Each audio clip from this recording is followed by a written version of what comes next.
Саламатсыздарбы, кадырман телеөрүүчүлөр, түз эфирде актуалдуу маек көрсөтүүсү кызматыңыздарда мен Максат Абдырахманов болмокчумун. Бүгүн биз курч кармаган вирустук инфекция эмнеси менен коркунучтуу деген теманын айланасында маек уюштурмакчыбыз. Эгерде бул багытта суроолоруңуздар болсо, экран алдында WhatsApp номер чат, ошол аркылуу биздин келген конокторго суроо берип, тийиштүү жоопторду алсаңыздар болот. Анда mesela мен студиябызга келген коноктор менен тааныштырып өтөйүн. Нарын район аралык оорулардын алдын алуу жана мамлекеттик санитардык эпидемиологиялык көзөмөлдөө борборунун дарыгер эпидемиологу Бакытбеков Жакшылык Бакытбековичти жана Нарын облустук үй бүлөлүк медициналык борборунун номер 2 үй бүлөлүк дарыгерлер тобунун үй бүлөлүк дарыгери Курманакунова Эльвира Абаевнаны конокко чакырганбыз. Куш келипсиздер. Учурда бардык эле адамдар биз грипп десе мындай түшүнүгүбүз бар да, грипп кантип кармайт деп түшүнүк бар. Бирок курч вирустук инфекция десе эле биз эмне болгон оору, бул грипптен неси менен айырмасы бар деп эле түшүнбөй эле бизге көп адамдардан ушундай суроолор болуп атат. Андыктан ушу курч кармаган респиратордук вирустук инфекция деген эмне, кандай жол менен тарайт, ошо тууралуу жалпы маалымат берип өтсөңүз, Жакшылык мырза. Саламатсызбы, Максат мырза. Саламатсызбы, урматтуу көрүүчүлөр. Бул курч респиратордук вирустук инфекциялар деген бул чогултулма аталышы. Анын ичине курч респиратордук вирустук инфекциянын ичине риновирус деген бар, аденовирус деген бар, ошол деле жана пандемияга алып кеткен коронавирус алардын ичине кирет. Курч респиратордук вирустук инфекциялар бул өйдөңкү дем алуу системасын жабыркатып, адамдарды ушу белгилегендей алсыз болуп, табити жоголуп, дене табы көтөрүлүп, өтүшүп кеткен кезде жөтөлгө чейин алып келген жугуштуу оорулар десек болот. Сиз айткандай, грипптен айырмасы бул клиникалык белгилерден, клиникалык симптомдор менен айырмаланат. Жана бул козгогучтары бөлөк болот. Эльвира айтсаңыз, ушу дарыгер катары бул оорунун белгилери кайсылар, анан кантип алдын алуу иштерин жүргүзүш керек да? Биз көбүнчө эле алдын алуу иштерин жүргүзгөндүктөн ооруга чалдыгып, анан өтүшүп кеткенде сиздерге кайрылып атпайсызбы? Ошо белгилери, алдын алуу чаралары кандай болуш керек, ошо боюнча маалымат берсеңиз. Биринчиден саламатсыздарбы. Түз эле туруп сүйлөйм. Негизи эмнеге биз көбүнчө профилактикасына басым жасайбыз? Анткени бул респиратордук вирустук инфекциялар аба аркылуу жугат ар бир кишиден. Ошондо сүйлөгөн учурда, чүчкүргөн учурда, жөтөл учурунда аба тамчылары менен ооруган адамдан соо адамга жугуп, ошону кайра козгоп оорутушу мүмкүн. Негизги эң биринчи профилактика бул жеке гигиена, өздүк гигиена. Ошондо деген эгер ооруган киши ооруганын билсе, жанагындай медициналык маска тагыныш керек. Жөтөлгөндө, чүчкүргөндө колун өзүн жана сгип локтя деп коебуз. Ошого жөтөлүп, чүчкүрүп аба аркылуу жукпасын башка адамдарга. Колду бат-баттан самындап жууш керек. Бул эң негизги профилактика. Жана иммунитетин көтөрүш керек. Анткени иммунитети ылдый болгон адамдардын оорушу бат башка соо адамдарга караганда. Жана эң негизгиси эмнеге көбүнчө кичинекей балдар, анан жана курагы өтүп кеткен ата апалар ооруп калат, анткени алардын иммунитети төмөн болуп, жана жаш курагы биякта роль ойнойт десек болот. Анан эң негизги бул клиникалык симптомдору бул калтыратма. Кээ бир учурда 39-40 чейин градус көтөрүлүшү мүмкүн дене табы. Бул жөтөл, кургак жөтөл болушу мүмкүн, же болбосо какырык менен чыккан жөтөл болушу мүмкүн. Эң негизгиси бул верхний дыхательный пути деп айтып атпайбызбы? Эң негизгиси бул аба аркылуу жугуп, ошондо мурундан же суу агышы мүмкүн, же бүтөлүшү мүмкүн. Анан тамак оорушу мүмкүн. Кээ бир учурларда сөөктөр, муундар, баш оорушу мүмкүн. Жана табити жоголуп, жаңы айтып кеткендей, алсыз болуп калат да адам. Ошол белгилери болот. алдын алуу чаралары боюнча дагы кичине кошумчалап кетейин. Курч респиратордук вирустук инфекциялар жана грипп оорусунун бул атайын эпидемиологиялык маалы болот. Өзүңүздөр билгендей, күз, кыш, жаз мезгилдери. Ушул мезгилдерде аба арайынын температурасы төмөн болгондуктан үйлөрдө көп желдетүү жүргүзбөйбүз. Бул Элвира байын айтып кеткендей, аба аркылуу жугат дебедиби? Аба тамчылар аркылуу жугат деп. Помещенияда, имаратта же болбосо бөлмөдө, үйдө ошо жакшы желдетүү жүргүзбөсө, оптималдуу жана нымдуулукту, оптималдуу температураны сактабаса, ошо оорулар жугат, пайда болот.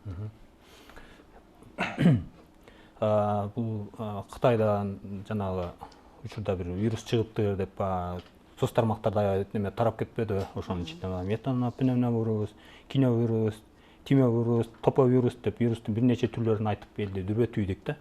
Анан бул коронавирус сыяктуу эл дүрбөп анын алдын алабыз деген дагы соц тармактарга кеңеш сурап кайрылгандар көп болуп кетишти дегендей. Бул эми эмне болгон вирустар ошолор боюнча мындай айырмалап чечмелеп берсеңиз.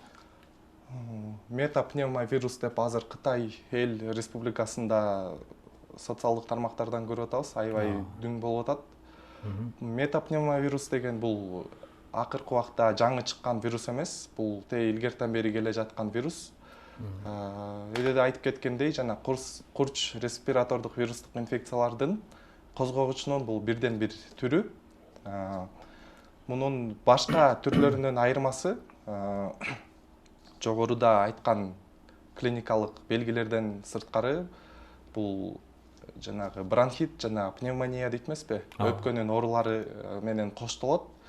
Жана дагы ошо бул 5 жаштан ылдыйкы жаш балдар арасында жана өйдөңкү муунда 65 жаштан жогоркуларга Элвира байын айтып кеткендей, иммунитеттин төмөндүүлүгү үчүн аларда ушу пайда болушу коркунучу жогорураак. Бул мындайча айтканда ОРВИ курч респиратордук вирустук инфекциясынын кичине өтүшүп кеткен түрү десек болот да. Бул деген Кыргызстанда дагы бүгүнкү күндө эки учур табылды деп Кыргызстанда да дүң болуп атат. Буга мындай аябай элди дүң кылганда эле туура эмес, себеби бул деген мурдатан келе жаткан жана бул деген жана күзөттүк эпиднадзор деп коет. Күзөттүк эпиднадзордо табылган учурлар. Бул мурдатан эле буга чейин бар болчу. Кытай эл республикасынан жанагы мутация болуп келген вирус эмес, башка эмес. Алардан биринчи чыгып анан тарагандан улам ушундай айтылып калды окшойт да. Бул оорунун негизи мындай адам өлтүрүүнө коркунучу жокпу?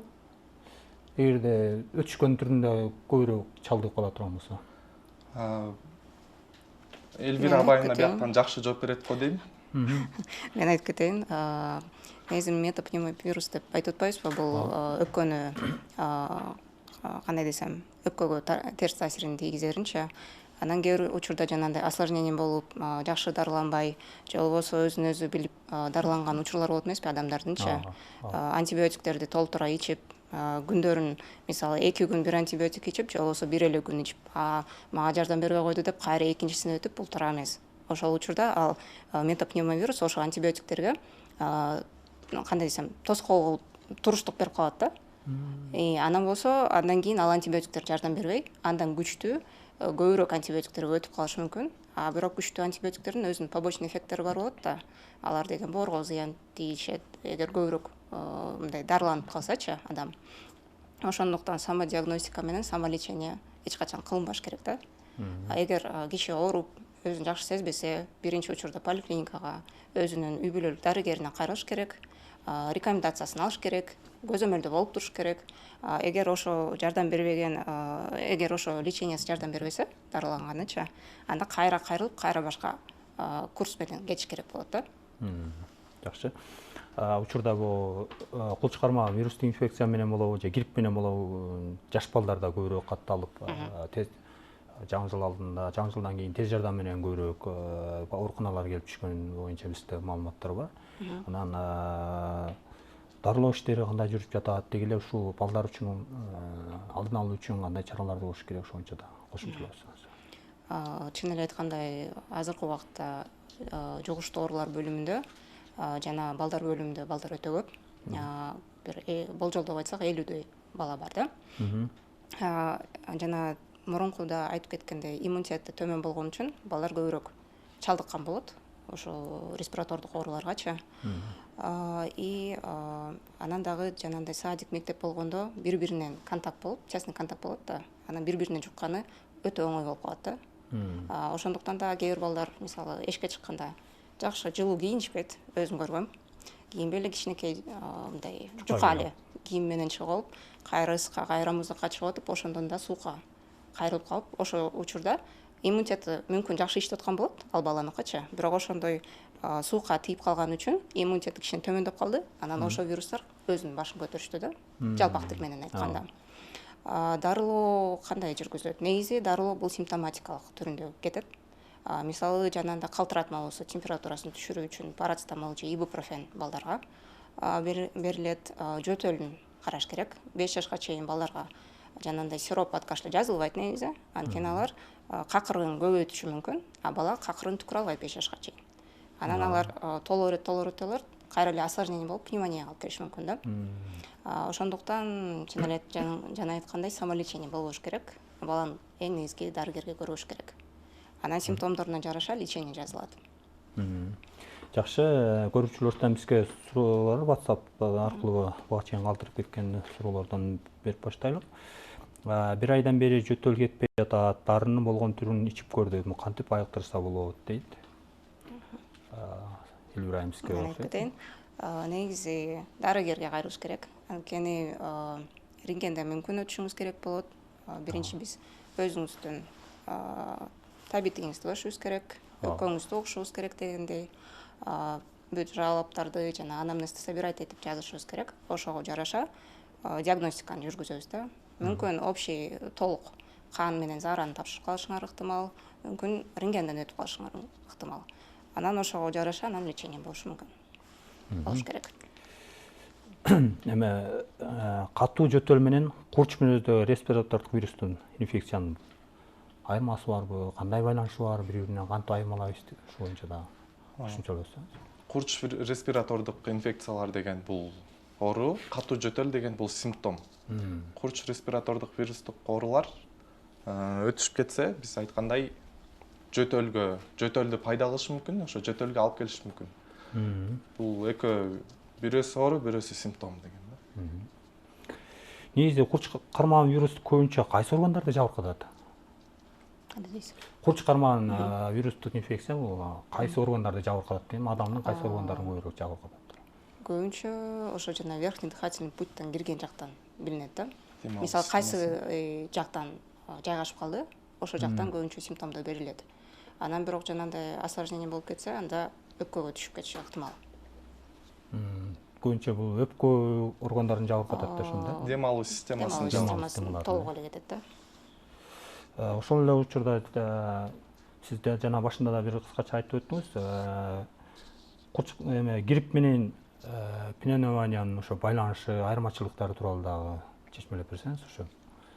Грипп менен пневмония ошол өпкөнүн сезгенишине грипп себепчи болуп калышы мүмкүн дегендей. Грипп же болбосо ошол эле курч респиратордук инфекциялар булар пневмонияга алып келиши мүмкүн. Себеби биз жаңы эле айтып атат, каякта жайгашса ошол жакты жабыркатат деп. Жана оорулар бар, ларингит, фарингит, трахеит деп.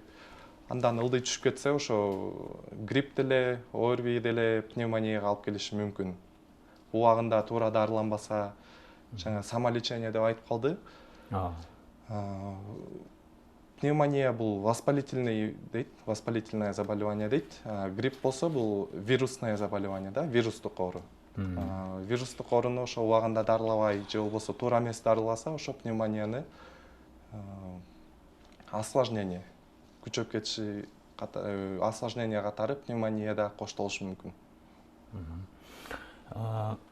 Көпчүлүк бейтаптар деп коелук, ошо грипп менен же курч вирустук инфекция менен ооруган адамдар баягы ооруканага барганга убактыбызды бөлбөй коебуз дегенде өз алдынча дарыланып, аптекадагы дары саткан метайдындардан кеңеш сурап дарыларды алып эле дарыланып беребиз да. Өз алдынча дарыланып берип, баягы ушундай ооруга себепчи болуп калышат да.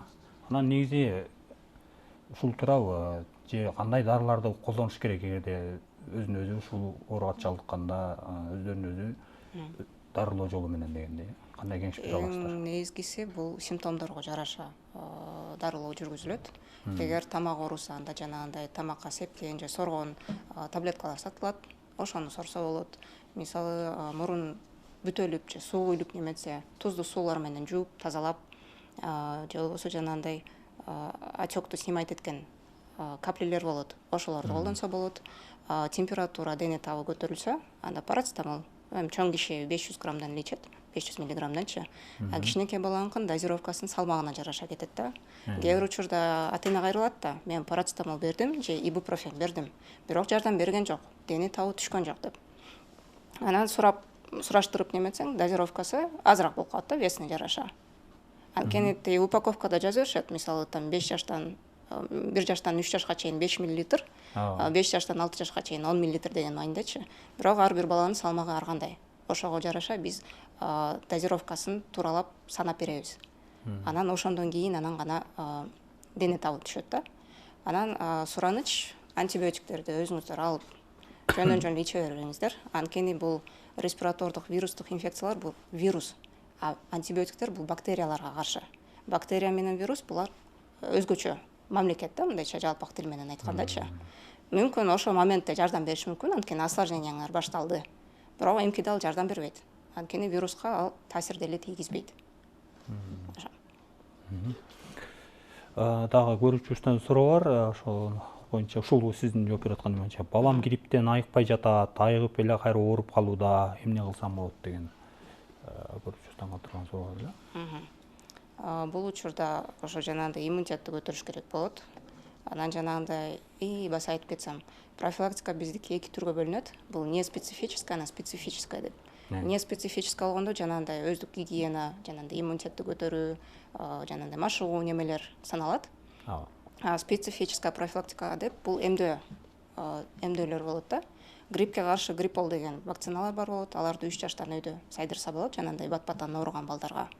Жанагындай жаш курагы өтүп калган адамдарга, ким оорураак көтөрөсө. Жана коронавируска каршы дагы эмдөөлөр бар, вакциналар. Бул Pfizer и Moderna. Аларды өзүңөрдүн жанагы жашаган үй бүлөлүк дарыгерлериңерге барып, бир сыра көрүнүп, эгер ден соолугуңар соо болсо, анда алып кетсеңиздер болот. Ушул гриппке каршы күз мезгилинде көбүнчө сиздер тарабынан эмделүү жүргүзүлөт да. Буга чейин эмдөө иштери жүрдүбү? Бул эмдөө иштеринен кийин оору жеңил өтүбү, кандай болуп калат ошол боюнча да? Негизги эмдөөнүн максаты бул ооруну жеңилдетүү.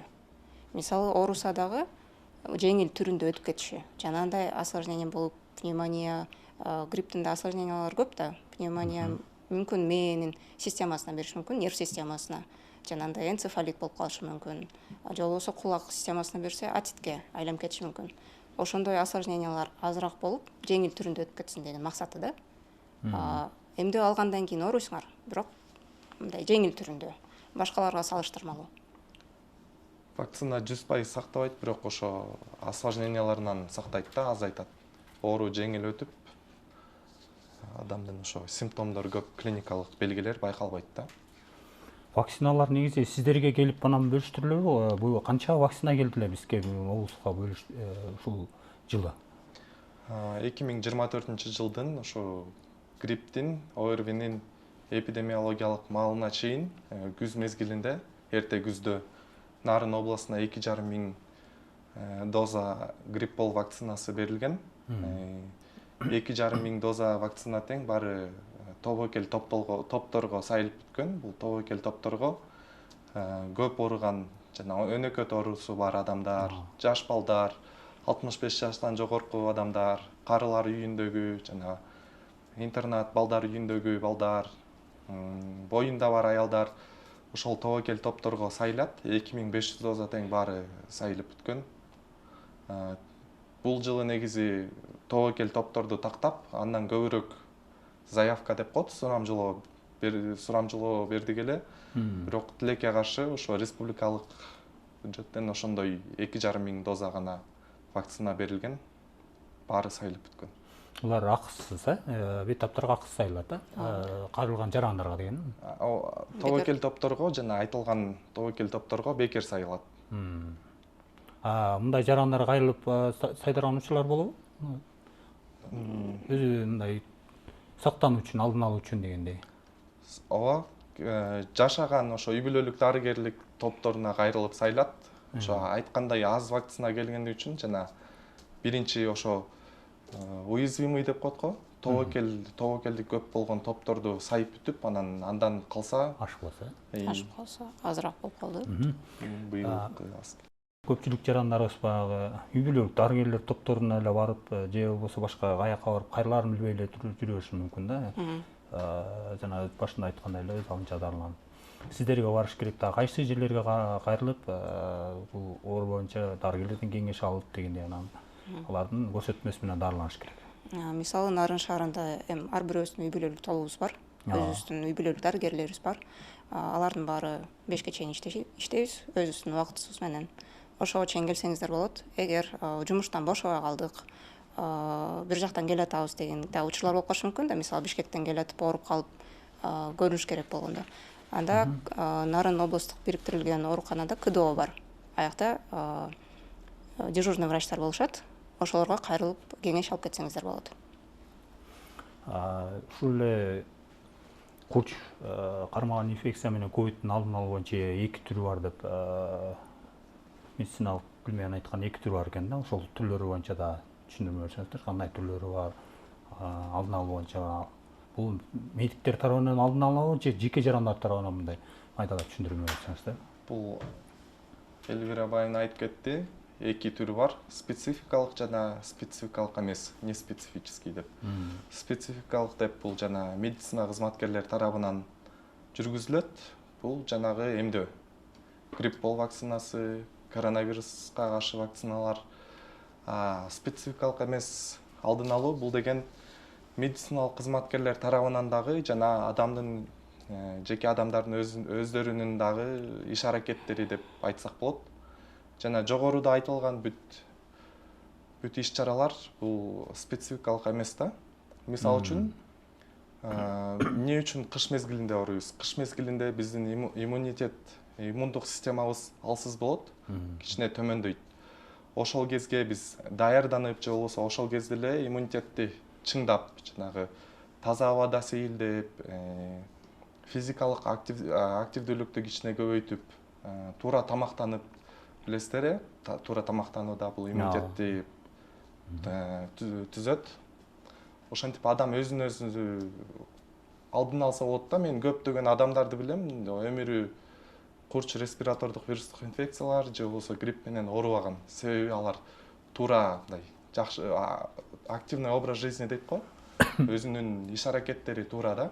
Өзүнүн ден соолугун чыңдап, чыңалып, иммунитетин көтөрүп, туура тамактанып, сейилдеп, үйүндө жанагы желдетүү, влажный уборка дейт, нымдуулук дагы чоң ролду ойнойт. Нымдуулук уборкаларды туура жүргүзүп, оорубаган адамдар деле көп.